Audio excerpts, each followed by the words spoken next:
Hey, welcome, Corey with Coldwell Banker. In today's episode, we are going to do a brief dive into staging. And this one primarily is going to focus on virtual.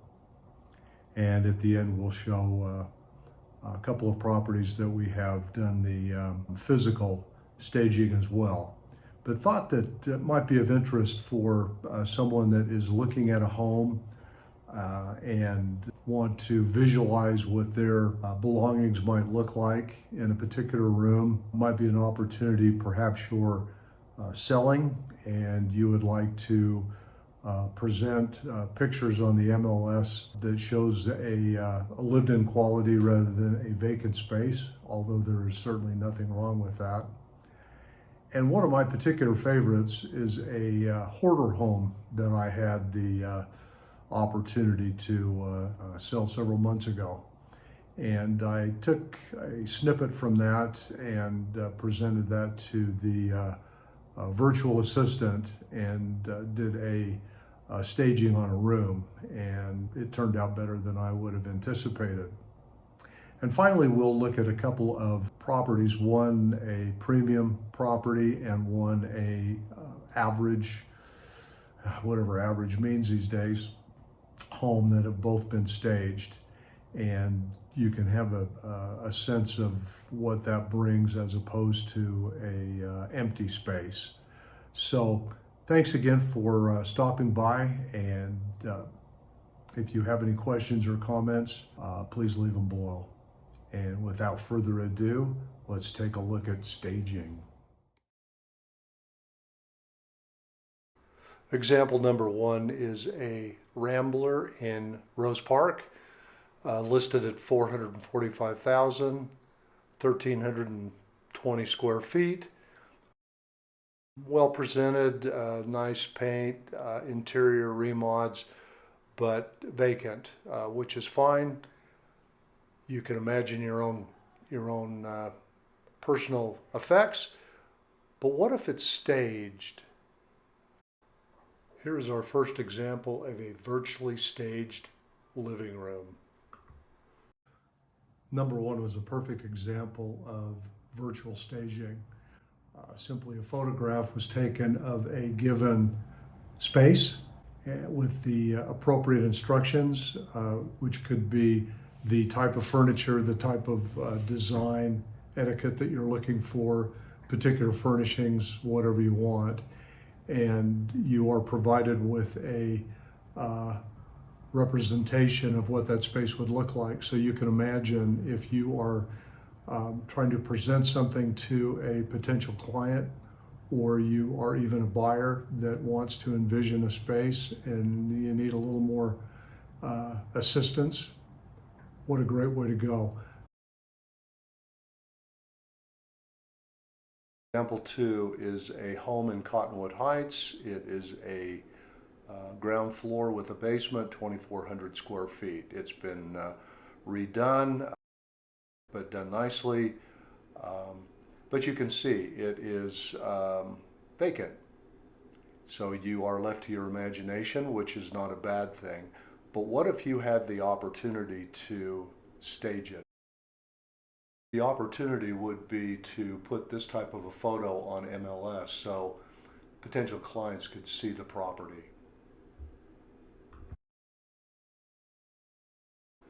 Before I show you the after picture, I want to put it into context. This was a 4,000 square foot hoarder home.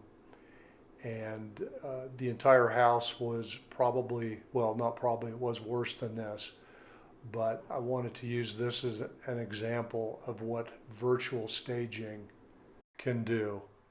Imagine what a powerful tool this could be if you needed to reimagine a space either that you're selling or potentially buying. Very impressive. This is the same room reimagined.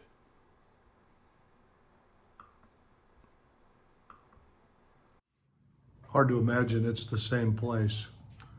I was shocked when I got the the photograph back. I wasn't quite sure what they could do, so I think they're up for just about any challenge.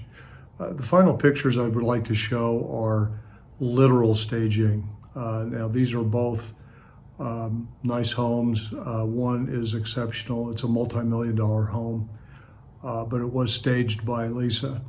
And so the everything you see was actually provided by a staging company that Lisa has a remarkable relationship with, and they do a tremendous job.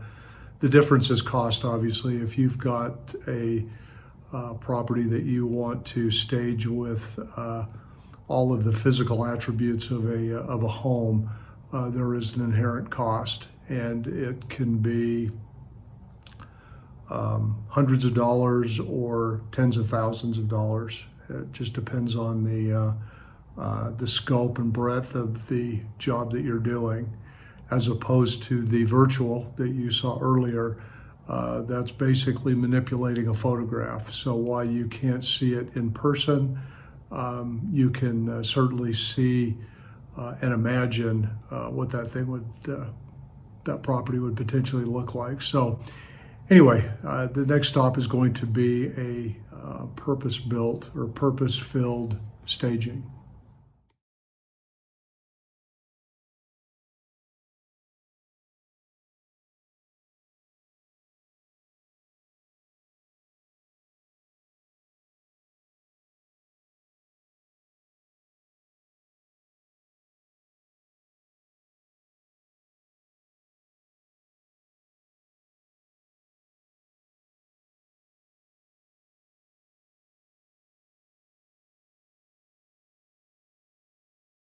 Welcome back.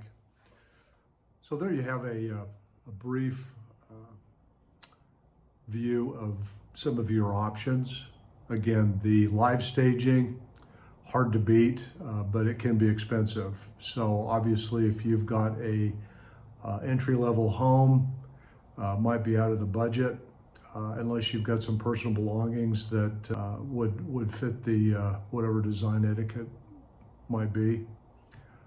Whereas the virtual, again, when you're in person, it's going to be a vacant space. But if you want to put different ideas up for the MLS, or you are looking at a space and you want to try to imagine what it would look like with your design etiquette, either of those options I can be of assistance of. And it is a very a nominal cost. It can be anywhere from $15 to $25 and upwards, depending on the detail that the virtual company is given, whatever their brief is. So I hope that gave you a little bit of a little insight into options. Again, nothing new, nothing revolutionary, but hopefully it will open your eyes to some options that can hopefully either help you find your home or help you sell it and move on. Again, and if you have any questions or comments, please just leave them below. Appreciate you stopping by, and have a great day.